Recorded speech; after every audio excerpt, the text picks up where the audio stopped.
Jurnalistin cəmiyyətə təsiri nədən ibarətdir və bu təsirin məsuliyyətini necə dəyərləndirirsən?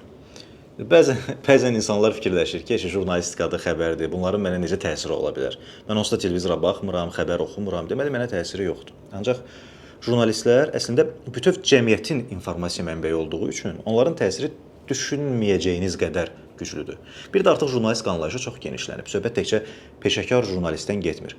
Vətəndaş jurnalistikası anlayışı artıq daha böyük təsir imkanına malikdir. Yəni, hər gün qarşınıza çıxan o səhifələr, blogerlər, bir tərəfli informasiyalar, sizdə bilərəkdən fikir və qıcıq oyatmağa çalışan videolar və s. Bu kontekstdə jurnalistika təkcə ictimai rəyə təsir edib insanların dünya görüşünü formalaşdırmır, hətta siyasi və sosial dəyişikliklərə də səbəb ola bilir. Nə qədər mövzu olur ki, mediada və ya sosial şəbəkədə ictimai qınaq formalaşandan sonra qurumlar işə düşüb bu məsələni həll edirlər.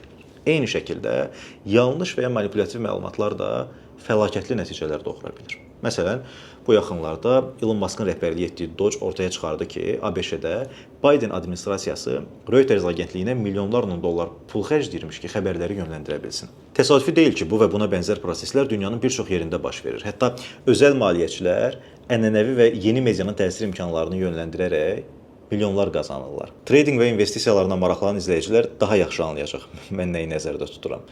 Böyük biznesmenlər mediadan istifadə edərək siyasi proseslərə təsir edir, bəzən özləri siyasətin içinə bu yolla daxil olurlar. Təsadüfi deyil ki, mediada daxili və xarici auditoriyaya hesablanan xəbərlər ayrı-ayrı olur. Bu özlüyündə çox maraqlı mövzudur. Bu barədə də ayrıca danışaram. Bəs əslində necə olmalıdır? Qəpiyin iki üzü var. Birinci üzü. Jurnalistika niyə əslində dördüncü hakimiyyət adlanır? Əvvəla onu deyim, demokratik sistemlərdə güc bölgüsü 3 əsas hakimiyyət qoluna əsaslanır. Qanunverici hakimiyyət, icra edici hakimiyyət və məhkəmə hakimiyyəti. Bu üç hakimiyyət bir-birini tarazlaşdırmalı və qarşılıqlı nəzarət mexanizmi yaratmalıdır.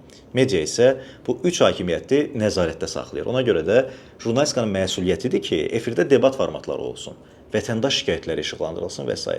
Bu səbəbdən jurnalistika yalnız informasiya yaymaqla məhdudlaşmır. O, həm də güc sahiblərini cavabdeh etməyə məcbur edən bir institut olmalıdır. Qəpiyin digər üzü isə ictimai nəzarət mexanizmləri və jurnalistikanın buradakı roludur.